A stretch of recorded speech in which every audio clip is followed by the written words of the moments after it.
Foi sancionada na tarde de ontem a lei que muda a forma de cálculo da COSIP em Joinville. A cobrança ela passa a ser feita pelo consumo de energia de cada domicílio e não mais pela metragem da frente do terreno como acontecia. Exatamente, a gente cansou de falar isso, explicar isso. O novo método, só, na verdade, toda essa discussão de agora, ela só vai passar a valer mesmo no ano que vem. Mas, como você está vendo aí, já vem causando muita polêmica. E para esclarecer dúvidas, está aqui no estúdio o secretário de Infraestrutura de Joinville, Romualdo França. Vem aqui, a gente convidou o Romualdo até para esclarecer, são muitas as dúvidas. A gente já agradece de antemão, Romualdo, obrigado pela presença. Romualdo. Como você sabe, dúvidas não faltam, Aliás, é tanta dúvida, tanta gente brava, até a Associação de Joinville e Região da Pequena e Microempresa, a JORPM, já está falando até em judicializar a questão, entrar na justiça, porque existiriam alguns exemplos, alguns casos que terão aumentos de mais de 100% no valor da COSIP para o ano que vem. Como é que a Prefeitura, Romualdo, está vendo essa reação brava até certos pontos, como no caso da JORPM? A JORPM, inclusive, esteve conosco ontem lá na Secretaria de Infraestrutura e nós pudemos detalhar melhor o enquadramento. Ou seja, um enquadramento simples da legislação e que o pessoal está vendo de uma forma um pouquinho complexa. Então, todo mundo está imaginando que a correspondência é exatamente pelo consumo que ele faz. Não, existe um enquadramento pela faixa de consumo. E nessa faixa, então, você estabelece valores limites para que se pague a COSIP. A gente está mostrando, inclusive, ali, os usuários, o usuário não residencial, toda essa faixa e os valores que devem ficar, portanto. Isso, então só muda, ao invés de você pagar pela testada do lote, ou do terreno, ou do condomínio, você passa agora a pagar numa proporção enquadrada na faixa de consumo.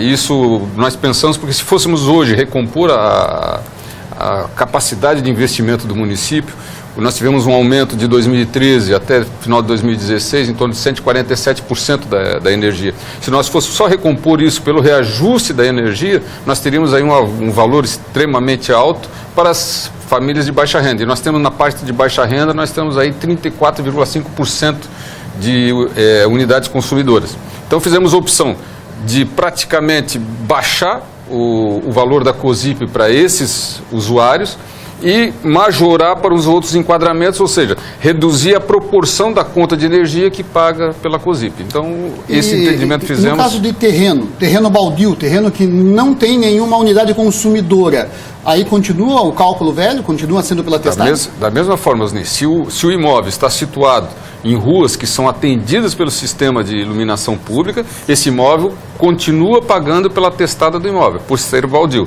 Ele só passa a migrar pela proporção do consumo de energia a partir do momento que ele tem uma unidade consumidora. Agora, desde esse anúncio, Osni, nós estamos mostrando diversos WhatsApps, são dúvidas, algumas reclamações, claro, mas basicamente dúvidas. E nós separamos alguns aqui para que o secretário, então, aqui presente, possa responder. O do Jair, gostaria de saber o seguinte: na rua em que eu moro não tem iluminação pública. Sou obrigada a pagar por um serviço que não tenho? Por certo que não.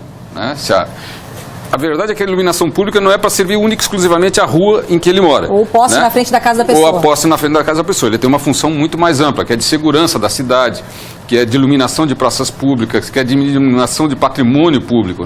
Mas nessas questões em que a rua ainda não está integrada ao sistema, não há cobrança. Se ele está enquadrado hoje dentro dessa cobrança, não tem nenhum tipo de dificuldade. Ele faz sem infra, então. Exatamente, ele faz um requerimento que não tem nenhum tipo de dificuldade. Mas a regra é que não pague. Tá certo. Outra dúvida aqui do Edson. Edson diz, por que não tem a opção de 200 a 300 kW num preço de R$15? Assim, eu acho que seria mais justo, pois a maioria das pessoas consome essa quantidade de eletricidade. Nós compreendemos essa questão que o Edson posiciona, Que que atinge a grande maioria, Dos 200 kW não? São 14,5% que estão enquadrados nessa faixa. E se pudéssemos fazê-lo, talvez tivesse um resultado diferente. Não o fizemos porque nós usamos a mesma faixa de consumo que é tradicional ser usado dentro da Celesc. Se depois a gente perceber que pode ser feito um enquadramento, sem nenhum tipo de problema, faremos os estudos que sejam convenientes. Mas nesse momento, nós fizemos dentro das próprias faixas, ou seja, até 200 kWh por mês está dentro da faixa de baixo consumo. Então fizemos ali uma redução da COSIP. E a partir dali, que é de médio a alto consumo, então nós fizemos um novo enquadramento em termos de tarifário. Mais uma pergunta agora que nós vamos mostrar. Rai, Eu moro na Rodovia do Arroz, é um condomínio. Gostaria de saber como vai ficar a cobrança nesses casos aí de condomínio. E até apartamentos também será individual, condomínio? Não muda em nada. Nada? Nada, continua a mesma forma de cobrança. Ou seja, a unidade consumidora que pagava pela testada do imóvel vai continuar pagando, só que agora enquadrado na sua faixa de consumo. Ou seja, o condomínio paga e cada unidade consumidora paga assim como paga hoje. Se não fizesse essa alteração, secretário, teríamos um reajuste então de uma COSIP muito acima pelo que você fala? Se fôssemos recompor a capacidade de investimento do município, precisaríamos ajustar a COSIP em torno de 70% a 80%.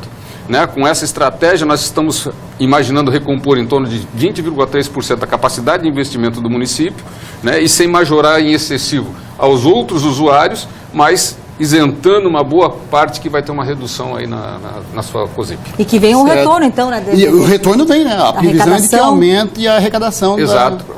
Para que a gente não pare os principais projetos, né? Que é o de modernização do parque de iluminação pública, o atendimento às áreas que ainda não têm iluminação e, quem sabe, a gente consegue até avançar com a rede de baixa tensão para as áreas rurais e também lá poder servir com iluminação pública. Uma última pergunta, secretário. Muito se falou também da pressa em aprovar, em sancionar essa lei, já que ela passa a valer a partir do ano que vem. Há uma justificativa? Sem dúvida. Nós já estamos discutindo isso desde 2015. Né? Apresentamos na Câmara de Vereadores no final do ano passado. Então, desde o ano passado já estamos discutindo isso. E apesar da intensidade, ou seja, do curto espaço de tempo que foi discutido agora, ele foi bastante intenso. Né? Nós tivemos 6 discussões, onde participou toda a sociedade. Lá eu tive a oportunidade de responder N questionamentos, né? E assim nos permite, com a lei agora, a gente trabalhar toda a regulamentação para que no início de 2018 a gente tenha isso bem resolvido. Já encaminhado. Exato. Tem mais um WhatsApp, as pessoas estão mandando, tirando as suas dúvidas. Vamos a o WhatsApp do Rodrigo aqui, ó. Moro em terreno de esquina e antes cobravam pelas duas frentes, ou seja, vinham 2 cobranças na minha fatura. Agora vai continuar assim? Por certo que não. Né? Questões dessa natureza. É só pelo consumo, então. É, né? Só pelo consumo da unidade. Né? Então ali tem uma única unidade consumidora, ele deixa de pagar. Antes ele tinha 2 frentes, então ele pagava pelas 2 testadas, agora não, ele vai pagar uma única taxa vinculada ao consumo do imóvel. Tá certo. Secretário, obrigado pelos esclarecimentos, né, pelas informações, e vamos torcer para que a coisa fique bem encaminhada, então. É isso. Cara, com Obrigado, certeza. secretário. Uma boa tarde. Obrigado pela oportunidade.